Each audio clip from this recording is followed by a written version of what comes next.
हाँ भाई मेरा क्या कर रहा है? सब मज़े में। तो आज की क्लास में हम पढ़ेंगे cash mapping techniques. Cash mapping techniques. अब कैश क्या होता है? कैश एक मेमोरी होती है जो कि मेन मेमोरी और प्रोसेसर के बीच में आती है। अब मेन मेमोरी और प्रोसेसर के बीच में आएगी तो कैश का क्या फ़ायदा?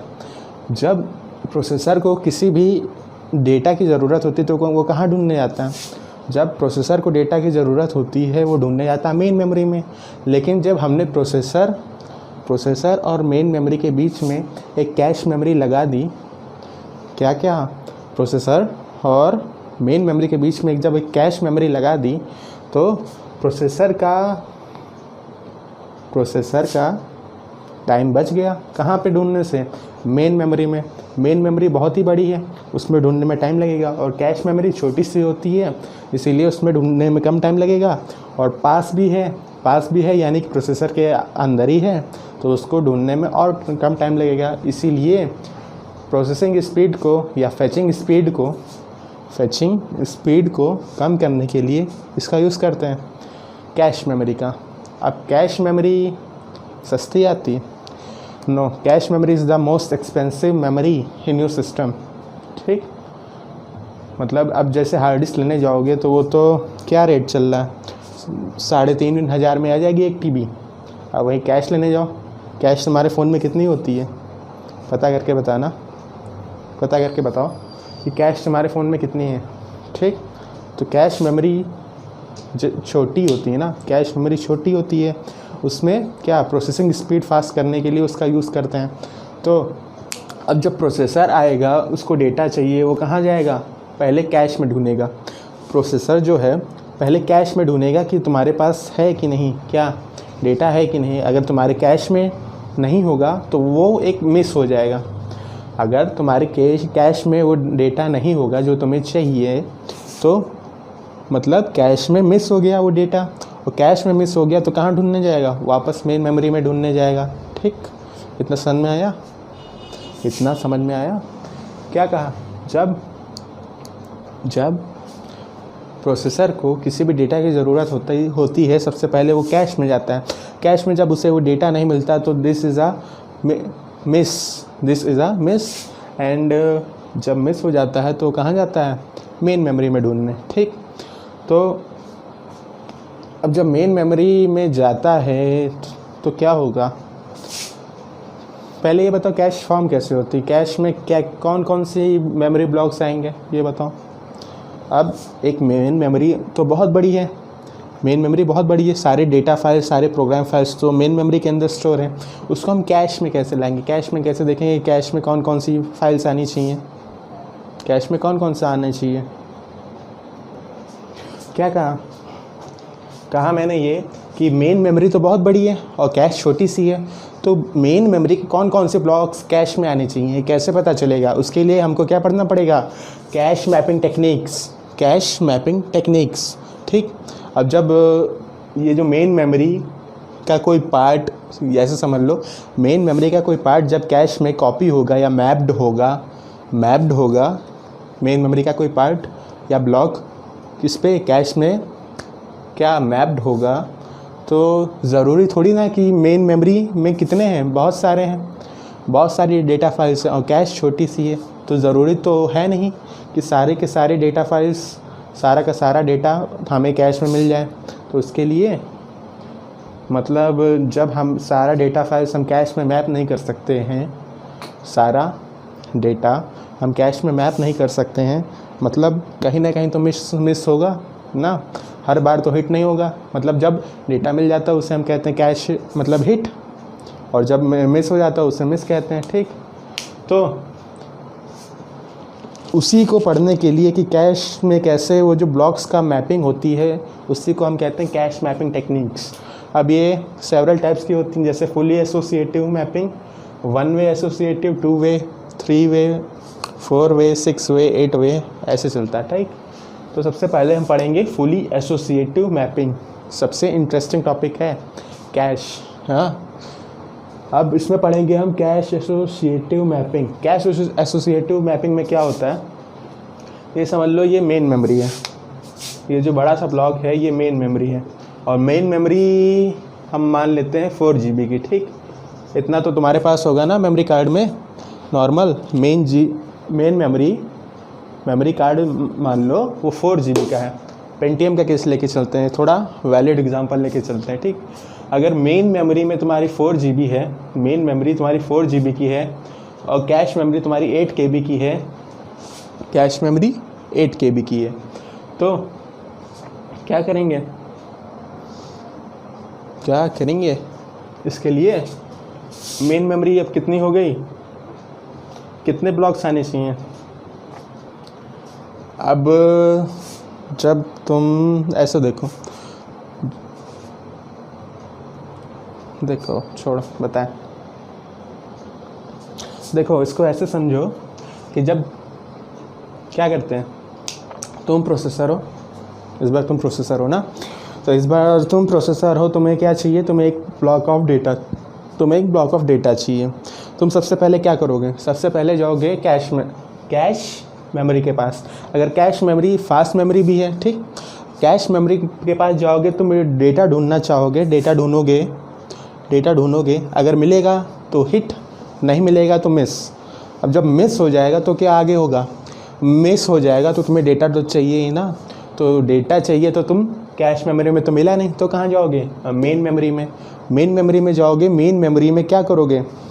मेन मेमोरी में देखोगे कि कहाँ पे वो है, कहाँ पे तुम्हारी वो डेटा है, और जब वो डेटा मिलेगा तो तुम खाली उसको कैश में नहीं कॉपी करोगे।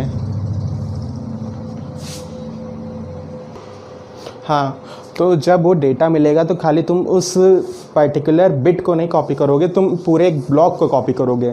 जैसे तुम्हें एक बिट का डेटा चाहिए तो तुम खाली वो एक बिट नहीं, कम से कम एक पूरा ब्लॉक कॉपी करोगे। पूरा ब्लॉक मतलब जैसे समझ लो तुमने कोई पेज लिया, अब तुम्हारे पास एक बुक है, वो भी अनशफल्ड में, मतलब शफल्ड में, ठीक, मतलब कोई पन्ना इधर उधर कहीं भी रखा है। अब क्या चाहिए तुम्हें कि पेज नंबर 32 का सेकंड पैरा का फर्स्ट वर्ड ना, पेज नंबर 32 का सेकंड पैरा का फर्स्ट वर्ड तुम्हें चाहिए, क्या है? तो तुम क्या करोगे? सबसे पहले उस पेज को देखोगे कि कैश मेमोरी में है कि नहीं, क्योंकि सब शफल्ड है ना, सीरियल वाइज तो लगा नहीं है, तो कैश मेमोरी में देखोगे वो पेज है कि नहीं। वो नहीं है तो तुम जाओगे मेन मेमोरी के पास जाओगे, तो तुम खाली वो वर्ड, वो पैरा, वो वर्ड ही तो नहीं कॉपी करोगे, वो कम से कम एक पूरा पेज तो तुम कॉपी करोगे ना, वो या फिर एक पैरा कॉपी करोगे। तो वो वर्ड उठा के लाके हम किसमें कॉपी करेंगे? कैश मेमोरी में मैप करेंगे। अब कैश मेमोरी में कैसे मैप करते हैं, कैसे मैप करेंगे, इसी को हम कहते हैं कैश मैपिंग टेक्निक्स, ठीक। कैश मैपिंग टेक्निक क्यों यूज़ होती है? हिट रेशियो बढ़ाने के लिए। कैश मैपिंग, अगर हिट रेशियो ज़्यादा होगा तभी तो कैश मैपिंग एक इफ़ेक्टिव कैश मैपिंग होगी ना, सही है। तो इसमें हमको पढ़ना पड़ेगा fully associative, one way, two way, etcetera, ठीक। तो सबसे पहले हम पढ़ते हैं वन वे मैपिंग, ठीक। चलो पढ़ते हैं one way mapping. One way mapping में फुली एसोसिएटिव सबसे पहले देखते हैं।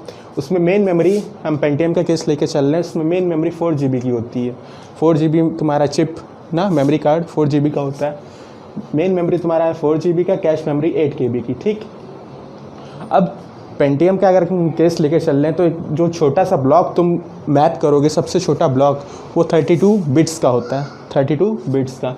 तो यहाँ पे एक जो ब्लॉक हम सबसे छोटा ले लेते हैं, ब्लॉक 0, वो कम से कम होगा 32 बिट्स का, ठीक। तो यानी कि इसने क्या किया, ये जो मेन मेमोरी है इसको 32 बिट्स के ब्लॉक्स में बांट दिया, 32 बिट्स के ब्लॉक में पूरे मेन मेमोरी को बांट दिया। तो मतलब इस मेन मेमोरी में कितने ब्लॉक्स होंगे, निकालते हैं। 4 GB डिवाइडेड बाई 32 बिट, कैसे करेंगे? अब 4 GB देखो, GB में होता है 2⁻30 ना, 2⁻30 होता है 1 GB। 1 KB क्या होता है? 2⁻10। MB होता है 2⁻20, GB होता है 2⁻30। तो 2⁻30.4 2 2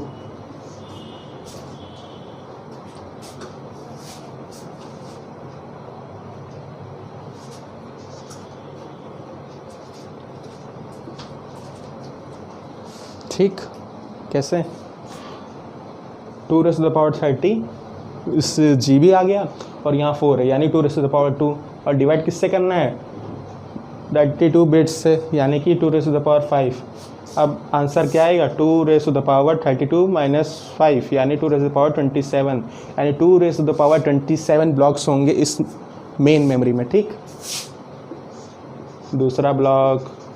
ठीक, ऐसे करते करते कितने ब्लॉक्स होंगे ब्लॉक 2⁻27 माइनस 1 ना, 0 से चालू किया ना तो 2⁻27 माइनस 1 इतने ब्लॉक्स होंगे किसमें मेन मेमोरी में। ठीक, यानी कि जब एक ब्लॉक तुम्हारा 32 बिट्स का है, एक ब्लॉक तुम्हारा 32 बिट्स का है तो पूरी मेन मेमोरी को हम ब्लॉक से डिवाइड करेंगे, मतलब पूरी मेन मेमोरी को हम ब्लॉक्स में डिवाइड करेंगे तो 2⁻27 ब्लॉक्स आएंगे। तो 0 से लेकर 2⁻27 minus 1 blocks are present in the main memory. ठीक, अब 32 बिट्स, अब 8 KB, अब कैश मेमोरी में होते हैं 2⁻256 कितना होता है कैलकुलेट करो 256 तो 8421 कितना होगा ऐसे देख लो 2⁻4 कितना होता है 2 2 4 2 8 2 16 2 32 32 64 128 यानी 8 2⁻8। कैश मेमोरी में होते हैं 256 ब्लॉक्स, कैश मेमोरी में होते हैं 256 ब्लॉक्स यानी कि 2⁻8 और 8 KB है, 1 KB यानी 2⁻10 और 8 है यानी 2⁻3। ठीक, यानी कितना बचेगा 2⁻5। सही है, चेक कर लो। अब 2⁻8 चेक करते हैं। ठीक, 2⁻8 यानी 2 2 4 4 4 16 ऐसे चेक करो ना 2 2 2 कितना हुआ 2 2 4 4 2 8 8 2 16 16 2 32 64 128 256 यानी 2⁻8 सही है। ठीक, तो कैश मेमोरी में होते हैं 256 ब्लॉक्स यानी कि 2⁻5 क्या 2⁻5 देखो उसको ऐसे कर लो मेरे को बताया। तो कहाँ हम थे कैश मेमोरी के ऊपर। कैश मेमोरी में देखो हमने क्या कहा था कि सबसे छोटा जो ब्लॉक होता है वो होता है 32 बिट्स का ना, सबसे छोटा जो ब्लॉक होता है वो होता है 32 बिट्स का और कैश मेमोरी है तुम्हारी 8 KB की। 8 KB यानी 2⁻10 यानी KB हो गया और 8 यानी 2⁻3। ठीक, इतना हो गया, ये हो गया कैश मेमोरी का साइज़। और एक सबसे छोटा ब्लॉक जो साइज़ होता है उसका होता है 32 बिट्स यानी 2⁻5 से डिवाइड करेंगे तो आंसर आएगा तुम्हारा 2⁻8 ना, 2⁻8 आएगा यानी कि यहाँ पे 256 ब्लॉक्स होंगे ना, 256 ब्लॉक्स यानी 0 से लेकर 255 तक ब्लॉक होंगे। ठीक, कैश मेमोरी डिवाइड हो जाएगी 0 से लेकर 255 ब्लॉक्स में। ठीक, अब ये जो मेन मेमोरी है इसको मैप करना होगा इन सारे ब्लॉक्स के ऊपर। तो हम पहले पढ़ेंगे फुली एसोसिएटिव मैपिंग ना। फुली एसोसिएटिव मैपिंग में यहाँ पे कितने ब्लॉक्स हैं 2⁻27 किसमें मेन मेमोरी में और कैश मेमोरी में 256 ब्लॉक्स। ठीक, तो फुली एसोसिएटिव मैपिंग जो होती है सबसे फ्लेक्सिबल मैपिंग होती है। सबसे फ्लेक्सिबल का मतलब कि ये जो 2⁻27 ब्लॉक्स हैं कोई भी कहीं पे भी आ सकता है, यानी कि ये यहाँ भी आ सकता है, ये यहाँ भी आ सकता है, कहीं भी आ सकता है, मतलब कहीं पे भी आ सकता है। 0 से लेकर 255 तक कहीं भी ये 0 ब्लॉक आ सकता है। वैसे ये फर्स्ट ब्लॉक कहीं आ सकता है। वैसे 2⁻27 माइनस 1 ब्लॉक भी 0 से लेकर किसी भी ब्लॉक के में मैप हो सकता है। ठीक, अब ये कैसे पता चलेगा कि हमारा कौन सा ब्लॉक मेन मेमोरी का कैश मेमोरी के कौन से ब्लॉक के ऊपर मैप हुआ, यानी कि अगर हमें चाहिए कि हमारा ब्लॉक नंबर 3 कैश मेमोरी का कौन सा ब्लॉक है, यानी कि हमारा जो ब्लॉक नंबर 3 है एक कैश मेमोरी का कौन सा ब्लॉक बन गया है, इसको कैसे पता करेंगे तो उसके लिए हमको ज़रूरत होती है टैग की। टैग होता है, जैसे हर एक ब्लॉक का अपना एक टैग होता है। टैग यानी कि नंबर क्या, अब जैसे यहाँ 2⁻27 है तो हर एक का अलग अलग नाम होगा, हर एक का अलग अलग वो होगा ना रिप्रेजेंटेशन साइन बिट्स में। अब जैसे 2⁻27 है यानी कि इसको 27 बिट्स चाहिए, 27 बिट्स का इसका रोल नंबर होगा, समझ लो 27 बिट्स का इसका रोल नंबर होगा, और 27 बिट्स का रोल नंबर होगा, हर एक का अपना टैग होगा। समझ में आया? अब जैसे ये टैग का मतलब क्या होता है, पहले ये समझ लो, ये जो टैग होता है हर एक ब्लॉक के आगे लगा होता है, और इन सारे टैग्स किस में होते हैं, ये सारे टैग्स होते हैं कैश डायरेक्टरी में। जैसे तुम्हारे फ़ोन डायरेक्टरी में नंबर होते हैं, कैश डायरेक्टरी में सारे टैग्स होते हैं। टैग्स समझ लो होते हैं रोल नंबर की तरह, टैग्स होते हैं रोल नंबर की तरह जो बताते हैं कि कौन सा ब्लॉक, जैसे यहाँ पे ब्लॉक 1 है, ब्लॉक 1 है किसमें, कैश मेमोरी में, तो ये बताएगा कि block number 1 of cache memory में मेन मेमोरी का कौन सा ब्लॉक मैप हो गया। Block number 1 of cache memory में मेन मेमोरी का कौन सा ब्लॉक मैप हो गया, ये कौन बताएगा, ये बताएगा टैग। ठीक, और ये सब टैग किस में होते हैं, कैश डायरेक्टरी में। ठीक, तो जैसे हमें पता करना है ब्लॉक नंबर 3, अब ये भी तो देख लो, एक चीज़ और पहले देख लो, ये जो ब्लॉक नंबर 3 है ये 32 बिट्स से बना है ना, कोई भी ब्लॉक है वो 32 बिट्स से बना है। 32 बिट्स मतलब यहाँ पे 0 हो गया, 0 1 2 3 4 5 मतलब 32 बिट्स इसके अंदर कंटेन होंगे, मतलब ये ब्लॉक 32 बिट्स कंटेन करेगा। अब जैसे तुम्हें पता करना है कि block number 3 of main memory, block number 3 of main memory में तुम्हें 5th लोकेशन जाननी है, 5th location of 3rd block. तो पहले हम 3rd ब्लॉक में पहुंचेंगे, 0 block 1 block 2 block 3 block, 3 block में पहुंचे 3rd ब्लॉक में, और 3rd ब्लॉक में हमें कौन सी लोकेशन चाहिए, 5th लोकेशन चाहिए। तो 1 2 3 4 5 जो 5वां बिट होगा ये होगा 5th location of the 3rd block. ठीक, अब हमें जब इस ब्लॉक को यहाँ पे मैप करेंगे, इस ब्लॉक को यहाँ पे मैप करेंगे तो इन लोकेशंस में कोई अंतर तो होगा नहीं है, क्योंकि हम ट्विस्ट तो कर नहीं रहे हैं, हम क्या कर रहे हैं सीधा सीधा उठा के मैप कर दे रहे हैं, तो मतलब लोकेशन तो सेम रहेगी। क्या डिफरेंस आएगा, खाली इसमें ये कौन है, ये कौन है, ये है block number. Block number cache memory का कन्वर्ट हो जाए किस में, कैश मेमोरी में। तो ये जो 3rd ब्लॉक है, अब जैसे मान लिया हमने यहाँ पे 200 ब्लॉक, ये जो 3rd ब्लॉक को है हमने मैप कर दिया 200 ब्लॉक पे। ठीक, तो तुम्हारा ये कन्वर्ट हो जाएगा 205। ठीक, 200 क्या है, 200 is the block number of cache memory, और 5 लोकेशन तो सेम ही रहेगी। ठीक, ये समझ में आया? ऐसे हम ढूंढते हैं कि कोई भी ब्लॉक कहाँ पे मैप हुआ है, कैश मेमोरी के अंदर। ठीक, फुली एसोसिएटिव के अंदर।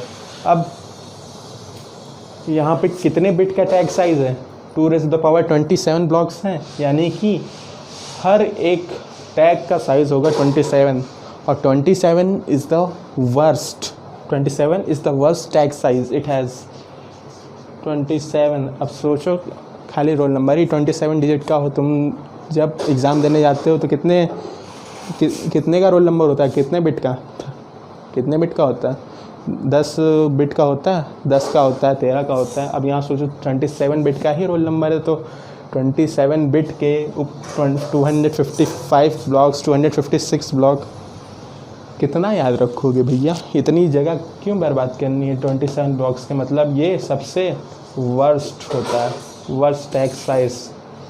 ठीक, सबसे फ्लेक्सिबल है। अब सबसे फ्लेक्सिबल का मतलब कि कोई भी ब्लॉक मेन मेमोरी का मैप हो सकता है कैश मेमोरी के किसी भी ब्लॉक के ऊपर, यानी कि पॉसिबिलिटी बहुत ही ज़्यादा है किसकी, हिट होने की, यानी हिट रेशियो सबसे बेस्ट है या सबसे हाई है। ठीक, सबसे हाई हिट रेशियो है क्योंकि कोई भी ब्लॉक आ सकता है यहाँ पे। ये चीज़ अभी नहीं समझोगे, जब आगे बताएंगे तब समझोगे कि सबसे बेस्ट क्यों है। और सर्च कितना करना पड़ेगा। अब तुम्हारे पास 32 बिट्स हैं ना, एक ब्लॉक के अंदर 32 बिट्स हैं। 32 बिट्स हैं यानी कि अगर तुम्हारा एक मिस भी हो जाए तो 31 लोकेशंस और हैं उस चीज़ को, उस डेटा को ढूंढने के लिए। यानी कि तुम्हारा पहले हिट रेशियो क्या होता है, number of hits divided by number of attempts, ठीक। अब तुम्हारा एक मिस भी हो गया तो कितने बचे हैं अटैम्प्ट, 31। कितने अटैम्प्ट टोटल हैं, 32। यानी कि ईज़िली ये 95% से अबव है, मतलब तुम्हारा हिट रेशियो 95% से अबव है, इसीलिए हिट रेशियो हाई है। और सर्च कितने करने पड़ेंगे किसी भी हिट को जानने के लिए। अब जैसे तुम्हें क्या चाहिए, तुम्हें चाहिए कि ब्लॉक नंबर 3 कहाँ पे मैप हुआ है। ये ब्लॉक नंबर 3 कैश मेमोरी के कौन से ब्लॉक पे मैप किया गया है, कैसे पता करेंगे। तो सबसे पहले 0 ब्लॉक पे आएंगे, 0 ब्लॉक पे देखेंगे कि ब्लॉक नंबर 3 मैप हुआ है कि नहीं। कैसे पता करेंगे, उसके टैग से। अगर टैग का नंबर ब्लॉक नंबर के बराबर होगा, क्या अगर टैग का रोल नंबर, ऐसे समझो ना, टैग का रोल नंबर अगर यही सेम होगा तो मतलब ये हिट है। हिट नहीं है हुआ मतलब हमें वो ब्लॉक यहाँ पे नहीं मिला, तो क्या करेंगे, आगे ढूंढेंगे। होप तो बहुत है भैया, अभी 255 ब्लॉक्स हैं और बचे हैं। अभी खाली एक में मिस हो गया, एक में फेलियर आ गया तो उसका ये थोड़ी ना मतलब कि आगे नहीं बढ़ेंगे।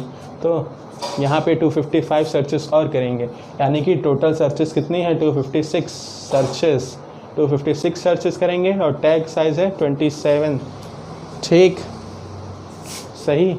अब इसमें और क्या बचा, इसमें ये बचा कि कैसे हम इसको लिखते हैं, ठीक। अब यही हमने क्या बताया, ये है तुम्हारा ब्लॉक नंबर और ये कौन है, लोकेशन कितने बिट की है, कितने लोकेशन हैं एक ब्लॉक के अंदर, 32 बिट्स यानी 2⁵, यानी ये जो लोकेशन होगी वो 5 बिट की होगी। और ब्लॉक कितने, 2⁻27 यानी कि 27 बिट का ब्लॉक नंबर होगा, ठीक है। ये लिखने का इसका तरीका है। अब ब्लॉक नंबर कोई भी हो सकता है, 0 से लेके 2⁻27-1 तक, ठीक। और वैसे ही लोकेशन कितनी होगी, 5 बिट की होगी, यानी कि ओवरऑल 27 + 5 यानी 32 बिट्स, ठीक। मैच किया, हमेशा मैथ अपना काम करेगी। तो यहाँ 27 बिट्स का ब्लॉक नंबर और लोकेशन है 5 बिट्स की। समझ में आया कि फुली एसोसिएटिव में क्या करते हैं, फिर से समझो एक बार। फुली एसोसिएटिव में क्या होता है, मेन मेमोरी है 4 GB की और कैश मेमोरी है 8 KB की, ठीक। मेन मेमोरी है 4 GB की, कैश मेमोरी है 8 KB की। अब कोई भी अगर तुम्हें वर्ड ढूंढना है तो उसके लिए हम खाली एक वर्ड तो नहीं कॉपी करेंगे ना, जब मिस हो जाएगा तभी तो हम मेन मेमोरी में जाएंगे और मेन मेमोरी से हम इसको कॉपी करेंगे, यानी मैप करेंगे। मेन मेमोरी से इसको मैप करेंगे कैश मेमोरी में उस डाटा को, और उस डाटा को जब कॉपी करेंगे तो खाली एक बिट तो तुम खाली इसको कॉपी नहीं करोगे, कितनी, एक सेट ऑफ बिट्स, यानी कि एक पूरा एक ब्लॉक तुम कॉपी करोगे। जैसे बताया ना कि कोई भी पेज का एक वर्ड तुम नहीं कॉपी करते ना, कम से कम एक पैरा या एक पेज तो कॉपी करोगे ही, यानी कि।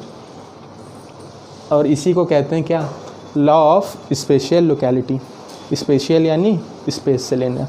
जब किसी वर्ड को तुम लोगे, खाली वो वर्ड तो पढ़ोगे नहीं, उसके अगल बगल बहुत चांसेस हैं कि तुम उस वर्ड के अगल बगल की लोकेशंस को भी एक्सेस करना चाहो, इसीलिए लॉ ऑफ स्पेशियल लोकेलिटी लगता है। एक दूसरा लॉ भी होता है, law of temporal locality. Temporal locality क्या कहता है, it is on the basis of time, ठीक। यहाँ पे क्या था लगा, लॉ ऑफ स्पेशियल लोकेलिटी, यानी कि जब कभी भी तुम कोई वर्ड कॉपी करते हो, एक सिंगल बिट तो कॉपी नहीं करते हो, सेट ऑफ बिट्स कॉपी करते हो। सेट ऑफ बिट यानी कि एक पूरा ब्लॉक कॉपी करोगे, और ब्लॉक पेंटियम में होता है 32 बिट्स का होता है। और ये मेन मेमोरी कितनी है, 4 GB की, तो 4 GB को डिवाइड करोगे 32 से, तो 4 GB यानी 2⁻30 यानी GB हो गया, और 2⁻2 यानी 4 हो गया, यानी 2⁻32 को 2⁻5 यानी 32 बिट्स से डिवाइड करेंगे, आंसर आएगा 2⁻27, यानी 0 से लेके 2⁻27 -1 blocks are present in the main memory, ठीक। कैश मेमोरी की बात करते हैं तो कैश मेमोरी में भी हर एक ब्लॉक का साइज़ क्या होगा, सेम होगा 32 बिट्स का। और इन्हीं ब्लॉक को कभी कभी लाइंस भी कह देते हैं, ठीक, लाइंस कह देते हैं, कैश लाइंस या फिर वर्ड्स कह देते हैं, ठीक, वर्ड्स या कैश लाइंस कुछ भी कह सकते हैं, हम नॉर्मल भाषा में ब्लॉक कहते हैं, ठीक। तो कैश मेमोरी में का साइज़ है 8 KB यानी 2⁻10 डॉट 2⁻3 8 हो गया और 2⁻10 KB हो गया, ठीक। कितने ब्लॉक का साइज़ कितना है 32 यानी 2�5, ठीक, 2�5 यानी overall 256 blocks are present in the cache memory, ठीक। अब तुम्हें ये जानना है कि कौन सा ब्लॉक, जैसे हमारा ब्लॉक नंबर 3 का एग्जांपल लिया था, ब्लॉक नंबर 3 कैश मेमोरी के कौन से ब्लॉक के ऊपर मैप हुआ है, क्योंकि ये कैश मेमोरी सबसे फ्लेक्सिबल मेमोरी है। तो हमको ये जानना है कि कैश मेमोरी, मेन मेमोरी का ब्लॉक नंबर 3 कैश मेमोरी के कौन से ब्लॉक पे मैप हुआ है। तो इसके जानने के लिए हम दो चीज़ें देखते हैं, पहला ब्लॉक नंबर, दूसरा लोकेशन तो सेम होगी क्योंकि ब्लॉक को हम ट्विस्ट नहीं कर रहे हैं, location will be same and it will be of 5 bits. और जो ब्लॉक नंबर है, ब्लॉक नंबर कैसे पहचानेंगे, उसके टैग साइज से, उसके टैग से। और टैग समझ लो होता है रोल नंबर की तरह, टैग होता है रोल नंबर की तरह, इसका साइज़ है 27 बिट्स। अब 27 bits is the worst of all the tag sizes, समझे। तो ये 27 is the worst tag size of all the mapping techniques that you will learn, ठीक। अब ये टैग साइज 27 है, सबसे वर्स्ट है। अब तुम्हें को जब हमने क्या कहा था ब्लॉक नंबर 3 को ढूंढना, तो ब्लॉक नंबर 3 को ढूंढने के लिए कितने सर्च करने पड़ेंगे, पहला सर्च करोगे, अगर यहीं पे ब्लॉक नंबर 3 तुम्हारा यहीं पे मैप हुआ है तो तुम कैसे पहचानोगे, उसके टैग से। अगर टैग सेम हुआ मतलब ब्लॉक नंबर 3 यहीं पे मैप है, यानी कि तुम्हारा हिट हुआ। नहीं हिट होगा तो मतलब मिस हुआ, मतलब आगे सर्च करोगे। सर्च करते करते कितने हैं 256 सर्चेस तुम करोगे, मतलब मैक्सिमम 256 सर्चेस कर सकते हो, ठीक। अब इसके बाद नहीं मिलेगा तो ओवरऑल मिस तो मतलब तुम कैश मेमोरी में चले जाएंगे, कैश मेमोरी में चले जाएंगे तो मतलब मेन मेमोरी में चले जाएंगे तो मतलब कैश मेमोरी का कोई फ़ायदा नहीं, जो हमने 256 सर्चेस पहले ही कर ली है किसी एक डेटा को पाने के लिए, और उसके बाद हम जाएंगे मेन मेमोरी में, तो फ़ायदा क्या है भैया कैश मेमोरी का। जब 256 सर्चेस हमने कर ली एक डेटा को पाने के लिए, कितनी 256 सर्चेस कर ली, उसके बाद हम मेन मेमोरी में जाएं तो फ़ायदा क्या है। इसीलिए कैश मेमोरी यहाँ पे सबसे ज़्यादा फ्लेक्सिबल होती है, और फ्लेक्सिबल होती तो यहाँ पे सबसे हाई हिट रेशियो होता है। सबसे हाई हिट रेशियो क्यों, क्योंकि सबसे ज़्यादा ब्लॉक्स इसमें मैप किए जा सकते हैं, कोई भी इसमें नियम नहीं, और कोई भी नियम नहीं है तो सबसे ज़्यादा फ्लेक्सिबल है तो इसका हिट रेशियो हाई हो गया है, जो कि अभी समझेंगे आगे कैसे हुआ, ठीक। अब कुछ बचा, ये सामने आया, कोई दिक्कत है इसमें, 256 सर्चेस, ठीक। अब यहाँ पे तो ये ठीक था, अब यहाँ तक हमारा फुली एसोसिएटिव मैपिंग का काम कंप्लीट हुआ। हिंद, वंदे मातरम, इंकलाब जिंदाबाद, भारत माता की जय।